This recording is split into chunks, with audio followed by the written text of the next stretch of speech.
आप देख रहे हैं कर्तव्य एवं निष्ठा का बयान, साहित्य और संस्कृति का बयान, समता की आवाज बयान टीवी।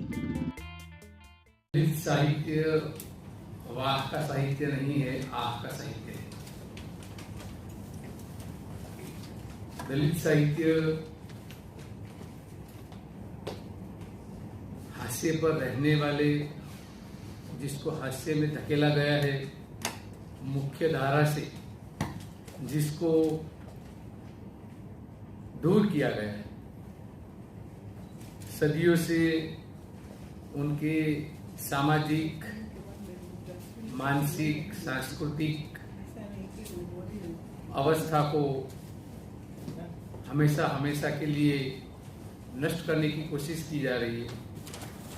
ऐसे समाज की जो आवाज है, वो आवाज हर समय उठती रही है।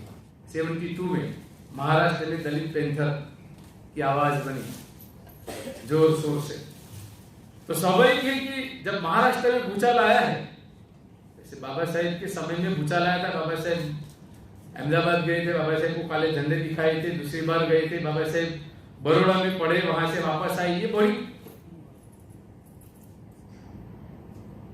माहिती है सबको। संकल्प भूमि, महाराजा सहजाव गाय के पास गए, जो कटु अनुभव हुए, घर नहीं मिला, मारने के लिए पारसी डंडा लेकर आए, बाबा साहेब वापस आए रोते हुए।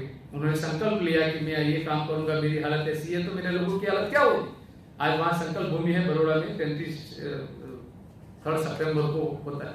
तो दलित साहित्य का आगाज जो है वो गुजरात में 1972 के बाद शुरू हुआ। लोगों ने दलित पैंथर के माध्यम से कविता लिखनी शुरू की, बाबा साहेब के जन्मदिन के अवसर पर शुरू किया और धीरे धीरे दलित साहित्य पनपने लगा। जोसेफ मैकवान की अंगुलियात नाम की उपन्यास है, सब जानते होंगे, सवाल ही नहीं है। उसका इंग्लिश में टेक्सटाइल करके ट्रांसलेशन हुआ है। अंगुलियात, हमारा समाज बीनवास, अंगुलियात टेक्सटाइल किसको कहते हैं कि पति का मृत्यु होता है, उनकी एक संतान है और वो महिला दूसरे के साथ शादी करके जब दूसरे घर जाती है दूसरी बार, तो अपने बेटे को, अगले घर के पति के बेटे को हाथ उंगली पकड़कर वो लेके जाती है। उसको लड़के को बोलते हैं अंगैया, मतलब वो साथ में उंगली पकड़कर आया हुआ, उसका कोई अधिकार नहीं है। हमारा समाज इस प्रकार से आया हुआ था, बिना में था, जिसका कोई वारिस नहीं था। और फिर वो संघर्ष करता करता करता, वो कथा है पूरी, सही, और साहित्य अकादमी पुरस्कार प्राप्त होती है। जोसेफ मैकवान एक बड़ा नाम है। वहां से हमारी आंदोलन की शुरुआत होती है। इसके पहले आक्रोश, पैंथर, ये सब पत्रिकाएं निकली। उस समय बहुत संघर्ष करना पड़ा। लोग दलित साहित्य को मानने के लिए तैयार नहीं थे कि दलित होता ही है क्या, दलित फलित क्या होता है, इसके लिए भी संघर्ष करना पड़ा और कविता लिखी गई। लेकिन गांधी जी के समय में कुछ लोगों ने अच्छी तरह से कविता लिखी, भगवान को भी नगण्य कर दिया। उन्होंने बोला कि ये कवि तेरे पृथ्वी ने पानी तेरा गीत से न गमी, जયારે करोड़ों करोड़ों गरीबोना बाळको भूखे मरे ત્યારે कवि तेरे पृथ्वी ने पानी तेरा गीत से न गमी। ठीक है, करोड़ों करोड़ों गरीबों लोगों के बच्चे भूखों मरते हैं, तेरे कवि तू गुलाब की बात करता है, पानी की बात करता है, पर्वत की बात करता है, ये कैसा तेरा न्याय? हम तुझे नहीं मानते, नहीं मानता किधर गोपाल, न जो विश्वम्बर, हमारे को भगवान की जरूरत नहीं है। यही दबे कुचले समाज को उनको न्याय दिलाने की जरूरत है। ये आवाज झवेरचंद मेघाणी ने उठाई। सबसे ज्यादा जो जातिवाद है ना, सौराष्ट्र में। आज भी जाते हैं तो आपको पूछेंगे के वासो, मतलब आप कैसे है, नहीं आप कौन सी कास्ट के हैं। हाँ, अभी भी आप जाएंगे तो पूछेंगे तमें क्या वासो, એટલે આપણે કહીએ કે અમે આવાસીએ, हाँ छेका तो पानी आपको ऊपर से डालेंगे आज भी। और उस पर से गुजराती फिल्म बनी थी, तमे केवा છો, गुजराती फिल्म बनी, तमे केवा છો, એટલે हम बोलेंगे हाँ हम ठीक है, नहीं ठीक नहीं है, आप कौन सी कास्ट के, आप कौन सी जाति के, और फिर आपको रोटी दी जाती है, फिर ये दिया जाता है। तो प्रवीण गढ़वी ऐसे लिखते हैं कविता में कि वो would cutter cut my shadow, वो वुड कटर, वो कठियारा मेरे परछाई को ही काटता, वो मेरे पीछे पीछे आता है, ये जाति का जो परछाया है वो मेरे पीछे पीछे चलाता है, उसको काट कर फेंक दे। क्यों?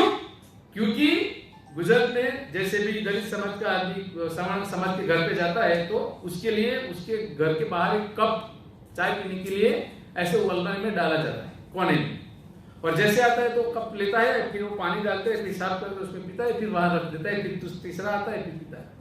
तो जैसे भी वो मैं जाता हूं तो कप मुझे दिखता है कि ये मेरा प्रतीक है, वो मुझे अछूतपन का एहसास दिलाता है, नहीं चाहिए। इसी कड़ी में धीरे धीरे धीरे आगे हरीश मंगलम, दलपत चौहान, नीरव पटेल, ये सब लोगों ने कविताएं लिखी, कहानियां लिखी। एक छोटी सी कहानी लिखकर मेरी बात को मैं खत्म करता हूं। डायन नाम की एक कहानी हरीश मंगलम की। डायन मतलब जो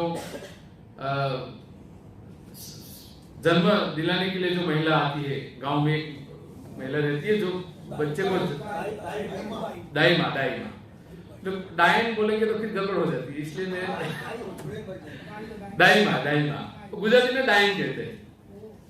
तो भारतीय दलित स्टोरी में उसका जिक्र भी है।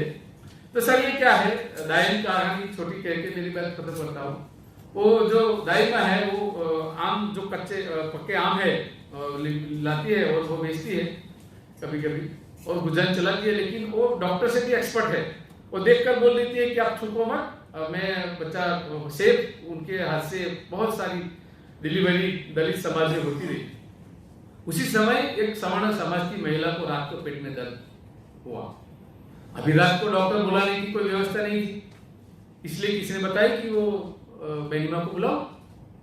तो करेंगे अभी कोई मौका तो सारा तो था नहीं, तो कोई बोलेंगे कि बेनीमा जरा आइए ना, मेरी बहू को बहुत परेशानी हो गई है यार। तो बोले ठीक है चलो अभी आते हैं। तो गए रात को, और बोले घर पे अंदर है तो अंदर लेके गए। अंदर तो जा ही नहीं सकते, लेकिन फिर भी लेके गए और बोला कि आप टेंशन मत करो, कुछ चिंता की बात नहीं है, आप फिक्र मत करो, बच्चा आड़ा हो गया है, मैं करती हूँ। तो बच्चे को सीधा किया, व्यवस्थित उसकी डिलीवरी हुई, बहुत खुश हुई। लोगों ने मानता रखी, ये मानता रखी, उनकी वजह से हो गया, उनकी वजह से हो गया। बेनीमा चली गई। कुछ समय 4, 5, 6 साल हो गए।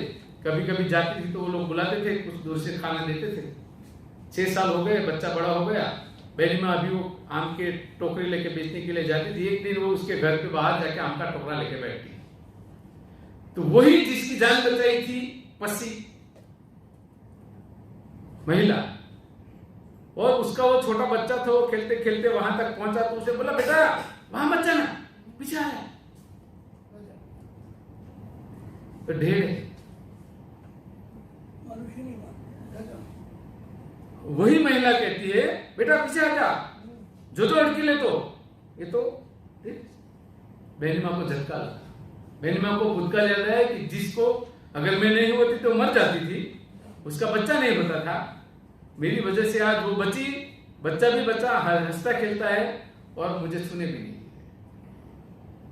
ये कहानी का अंत है, और वहां बेनीमा वहां से वापस आ जाती। तो ये कहानी हमें क्या बताती है? मानवतावाद कहां है, करुणा कहां है, और